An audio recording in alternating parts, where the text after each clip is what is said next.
Assalamualaikum warahmatullahi wabarakatuh. Saya Widya Purnamasari dari kelas PGMID akan menjelaskan materi tentang Nabi dan utusan Allah. Yang pertama, pengertian Nabi dan Rasul. Nabi dalam bahasa Arab berasal dari kata naba. Dinamakan Nabi karena mereka adalah orang yang menceritakan suatu berita dan mereka adalah orang yang diberitahu beritanya lewat wahyu. Sedangkan kata Rasul secara bahasa berasal dari kata irsal, yang bermakna membimbing atau memberi arahan. Definisi secara syar'i yang masyhur, Nabi adalah orang yang mendapatkan wahyu namun tidak diperintahkan untuk menyampaikan, sedangkan Rasul adalah orang yang mendapatkan wahyu dalam syariat dan diperintahkan untuk menyampaikannya. Yang kedua, sifat-sifat Nabi dan Rasul. Para nabi dan rasul memiliki beberapa sifat utama melebihi manusia umumnya, yaitu yang pertama, shidik atau benar, yaitu para nabi dan rasul selalu benar dalam perkataan dan perbuatan. Yang kedua, amanah atau terpercaya, yaitu nabi dan rasul tidak pernah mengkhianati amanah-amanah Tuhan yang dipikulnya. Yang ketiga, tabligh atau menyampaikan, yaitu Nabi dan Rasul selalu menyampaikan segala pengajaran Allah kepada umatnya. Yang keempat, fatonah atau cerdik, yaitu para Nabi dan Rasul memiliki kemampuan berpikir yang tinggi. Selain itu, ada juga sifat-sifat Rasul seperti basyariyatul Rasul, yaitu para Nabi juga membutuhkan hal-hal yang bersifat umum, seperti manusia biasa, yaitu makan, minum, menikah, dan berketurunan. Yang kedua, ismatur rasul adalah orang yang mahsyum, terlindungi dari dosa dan salah dalam kemampuan pemahaman agama, ketaatan dan menyampaikan wahyu Allah, sehingga selalu siaga dalam menghadapi tantangan dan tugas apapun. Yang terakhir, iltizamur rasul adalah orang-orang yang selalu komitmen dengan apapun yang mereka ajarkan. Mereka bekerja dan berdakwah sesuai dengan arahan dan perintah Allah, meskipun untuk menjalankan perintah Allah itu harus berhadapan dengan tantangan-tantangan yang berat, baik dalam diri pribadinya maupun dari para musuhnya. Dalam hal ini, para rasul tidak pernah sejengkal pun menghindar atau mundur dari perintah Allah. Yang ketiga, mukjizat para nabi dan rasul.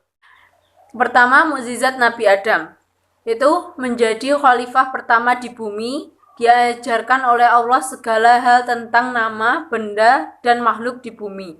Memiliki umur yang panjang dan bisa memberikan 40 tahun untuk Nabi Daud. Memiliki tinggi 60 hasta, dikaruniai keturunan kembar berpasang-pasangan. Kedua, Nabi Idris. Nabi Idris memiliki mukjizat sebagai berikut. Memiliki kecerdasan mengamati fenomena alam dan mengartikan wahyu Allah. Manusia pertama yang bisa membaca dan menulis. Manusia pertama yang bisa menjahit pakaian. Nabi Idris bisa menggunakan pakaian yang terindah, sementara saat itu orang-orang masih menggunakan kulit binatang. Nabi Idris pernah merasakan sakaratul maut dan dihidupkan kembali atas izin Allah, dan pernah melihat surga dan neraka. Yang ketiga, mukjizat Nabi Nuh. Namun Nabi Nuh juga mendapatkan mukjizat, yakni mampu membuat bahtera atau perahu dengan ukuran panjang 30 hasta dan 50 hasta. Setiap makhluk, baik manusia maupun binatang yang ada di perahu tersebut, selamat dari banjir. Yang keempat, Nabi Hud. Nabi Hud mampu menurunkan hujan atas izin Allah, kala itu kaum Ad dilanda kekeringan hingga tanaman mati dan tak ada sumber air, dan selamat dari badai petir yang dahsyat. Yang kelima, Nabi Saleh. Salah satu mukjizat Nabi Saleh adalah memunculkan unta betina yang hamil 10 bulan dari batu besar yang terbelah. Yang keenam, Nabi Ibrahim.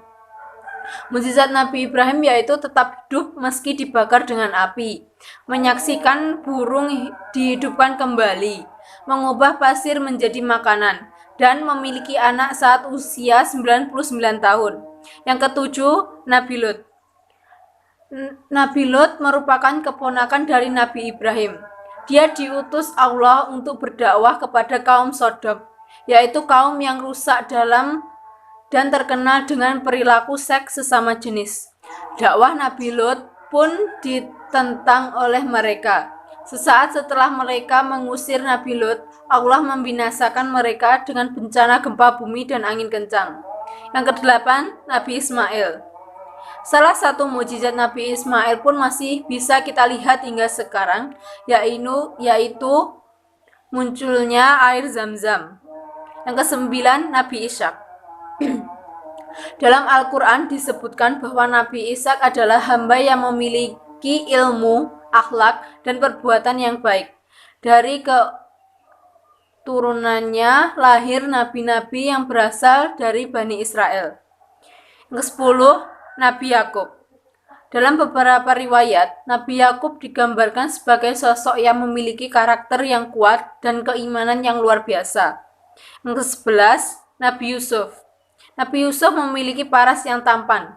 Bahkan dalam kisahnya, para wanita pernah mengiris jarinya sendiri saat terpesona dengan ketampanan Nabi Yusuf. Dan Nabi Yusuf mampu menafsirkan mimpi. Nabi Yusuf pernah menafsirkan mimpi raja dan akhirnya diangkat sebagai pejabat di Mesir. Ke-12, Nabi Ayub. Nabi Ayub memiliki kesabaran yang luar biasa. Mampu mengeluarkan air dari tanah yang bisa menyembuhkan penyakit. 13. Nabi Syuaib. Nabi Syuaib diutus Allah pada kaum Madian, kaum yang suka menipu dan membangkang. 14. Nabi Musa. Nabi Musa mampu menghidupkan orang mati, memiliki tongkat yang bisa berubah menjadi ular, dan mampu membelah Laut Merah. 15. Nabi Harun. Kisah Nabi Harun sering dikaitkan dengan kisah Nabi Musa. Nabi Harun merupakan seorang nabi yang dikaruniai kemampuan bahasa yang sangat baik.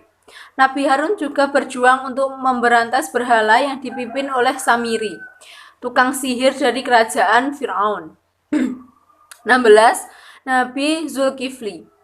Nabi Zulkifli dikenal tetap tegar mengajarkan untuk menyembah Allah meski sempat mendapat siksaan, dirantai, hingga dipenjara. 17. Nabi Daud. Nabi Daud dianugerahi kitab Zabur, memiliki suara yang merdu. Saat Nabi Daud membaca kitab Zabur, suaranya mampu membuat orang sakit menjadi sembuh, membuat air dan angin menjadi tenang, sehingga bukit-bukit turun memuji Allah. 18. Nabi Sulaiman. Nabi Sulaiman memiliki kekayaan yang berlimpah. Bahkan dalam suatu riwayat dikisahkan bahwa istana Nabi Sulaiman sangat luas dan bertabur batu mulia.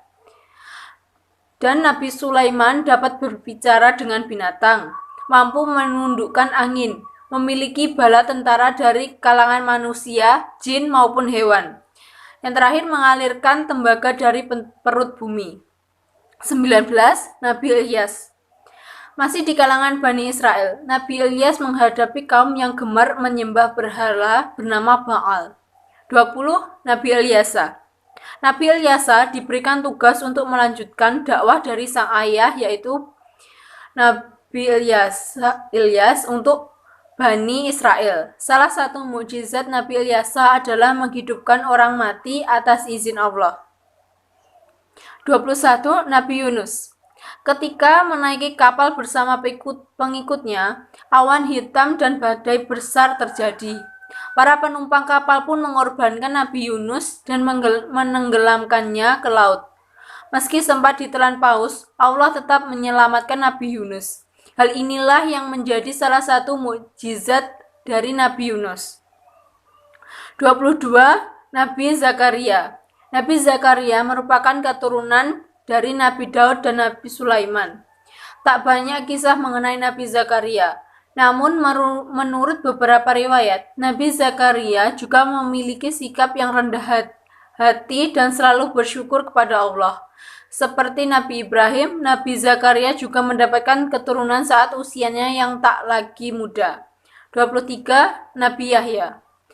Allah menganugerahi Nabi Yahya dengan kemampuan untuk mengetahui syariat-syariat. 24. Nabi Isa. Nabi Isa mendapat mukjizat bisa berbicara saat bayi, menghidupkan burung dari tanah liat, menghidupkan orang yang sudah mati, menyembuhkan orang buta dan penyakit sopak, menurunkan hidangan dari langit, dan dianugerahi kitab Injil. Yang terakhir, Nabi Muhammad. Nabi Muhammad memiliki mukjizat terbesar adalah Al-Quran sebagai kitab suci umat Islam.